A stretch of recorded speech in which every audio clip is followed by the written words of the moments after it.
Selamat datang di channel YouTube kami. Kali ini kelompok kami akan mempresentasikan mengenai materi translasi mata uang asing yang disusun oleh saya sendiri, Nia Purwati, dengan NIM 2018-12002. Adrian Natadirja 2018-12006. Noldo Nagasi 2018-12038. Saya akan menjelaskan pengertian translasi mata uang. Perusahaan dengan operasi luar negeri yang signifikan menyusun laporan keuangan konsolidasi yang memungkinkan para pembaca laporan untuk mendapatkan pemahaman yang holistik atas operasi perusahaan, baik domestik dan luar negeri. Untuk mencapai hal ini, laporan keuangan anak perusahaan luar negeri yang berdenominasi dalam mata uang asing disajikan ulang dengan mata uang pelaporan induk perusahaan. Proses penyajian ulang informasi keuangan dari satu mata uang ke mata uang lainnya disebut sebagai translasi. Istilah-istilah dalam translasi mata uang asing. Yang pertama, ada konversi. Konversi merupakan pertukaran suatu mata uang ke dalam mata uang lain. Kedua, kurs kini merupakan nilai tukar yang berlaku pada tanggal laporan keuangan yang relevan. 3. Posisi aktiva bersih yang beresiko merupakan kelebihan aktiva yang diukur dalam atau berdenominasi dalam mata uang asing dan ditranslasikan dengan menggunakan kurs kini dari kewajiban yang diukur atau berdenominasi dalam mata uang asing dan ditranslasikan dengan menggunakan kurs kini. Keempat, kontrak pertukaran forward merupakan suatu perjanjian untuk mempertukarkan mata uang dari negara yang berbeda dengan menggunakan kurs tertentu atau yang disebut dengan kurs forward pada tanggal tertentu di masa depan. Kelima, mata uang fungsional merupakan mata uang utama yang digunakan oleh suatu perusahaan dalam menjalankan kegiatan usaha. Biasanya mata uang tersebut adalah mata uang negara di mana perusahaan itu berlokasi. Keenam, kurs historis merupakan kurs nilai mata uang asing yang digunakan pada saat suatu aktiva atau kewajiban dalam mata uang asing dibeli atau terjadi. Ketujuh, mata uang pelaporan merupakan mata uang yang digunakan perusahaan dalam menyusun laporan keuangan. Kedelapan, kurs spot merupakan nilai tukar untuk pertukaran mata uang dalam waktu segera. Kesembilan, penyesuaian translasi merupakan penyesuaian yang timbul dari proses translasi laporan keuangan dari mata uang fungsional suatu perusahaan menjadi mata uang pelaporannya.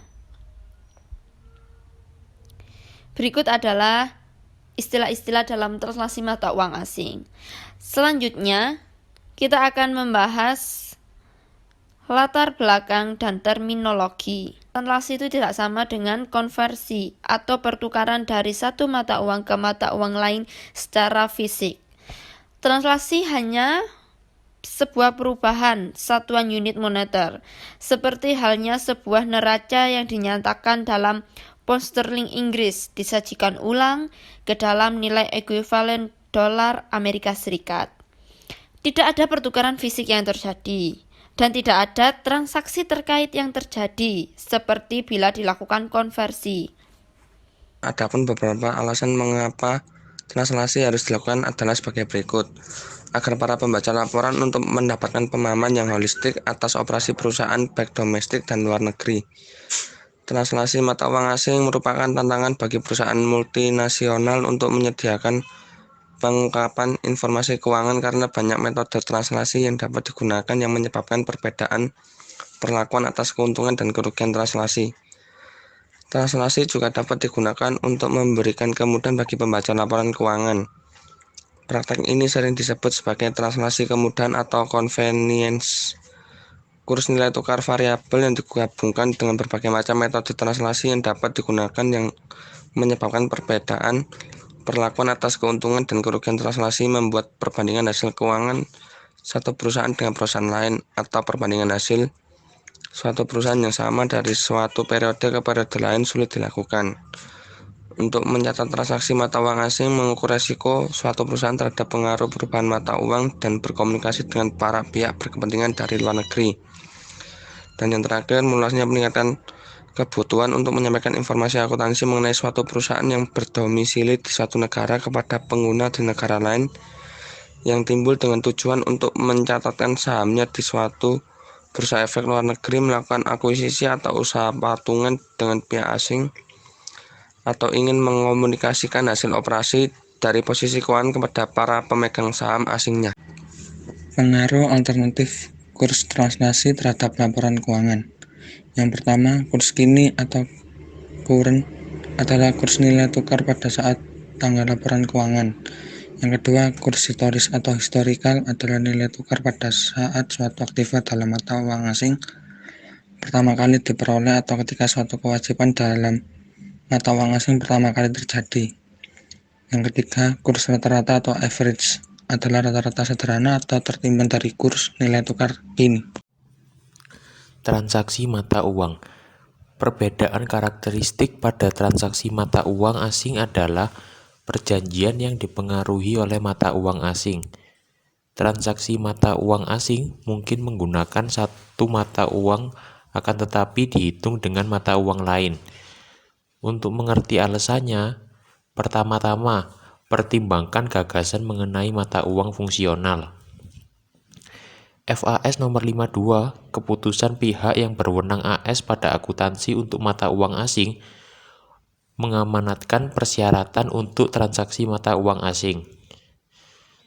Pada tanggal transaksi diakui, setiap aset, kewajiban, pendapatan, beban, keuntungan, atau kegiatan yang muncul harus dihitung dan dicatat dengan mata uang fungsional dalam catatan secara keseluruhan dengan pengaruh nilai tukar pada saat itu. Pada setiap tanggal neraca tercatat yang menggunakan mata uang selain mata uang fungsional. Pada pencatatan harus disesuaikan untuk menggunakan nilai tukar saat itu. Terdapat dua cara untuk melakukan pembukuan bagi keuntungan dan kerugian transaksi. Perspektif transaksi tunggal. Pada transaksi tunggal, penyesuaian nilai tukar, baik stabil atau tidak, dimasukkan sebagai penyesuaian terhadap pembukuan transaksi awal dengan alasan bahwa transaksi dan perjanjiannya merupakan kejadian tunggal. Yang kedua, perspektif ganda. Pada perspektif transaksi ganda, penerimaan piutang krona mempertimbangkan kejadian yang terpisah dari penjualan yang memberikan tambahan pendapatan. Untuk tujuan keseragaman, FAS nomor 52 membutuhkan metode pembukuan transaksi ganda untuk transaksi mata uang asing. Ada 5 macam metode translasi. Yang pertama, metode nilai tukar tunggal. Yang kedua, metode nilai tukar ganda. Yang ketiga, metode current and non-current. Yang keempat, metode moneter dan non-moneter. Yang kelima, metode kurs sementara. Keuntungan dan kerugian translasi mata uang. Yang pertama, penangguhan.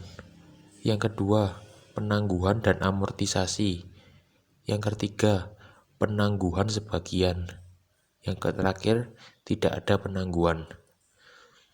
Kesimpulan, proses penyajian ulang informasi keuangan dari satu mata uang ke mata uang lainnya disebut sebagai translasi.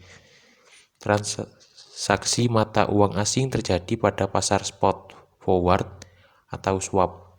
Mata uang yang dibeli atau dijual pada spot umumnya harus dikirimkan secepatnya. yaitu dalam waktu 2 hari kerja. Kurs pasar spot dipengaruhi oleh banyak faktor, termasuk perbedaan tingkat inflasi antar negara, perbedaan suku bunga nasional, dan ekspektasi terhadap arah nilai tukar di masa mendatang.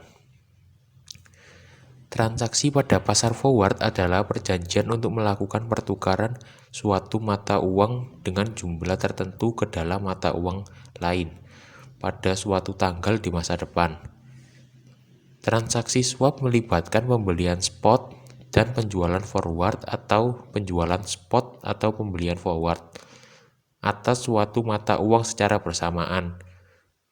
Dalam melakukan translasi saldo dalam mata uang asing menjadi mata uang domestik dapat digunakan 3 nilai tukar, antara lain kurs rata-rata, kurs historis, dan kurs kini.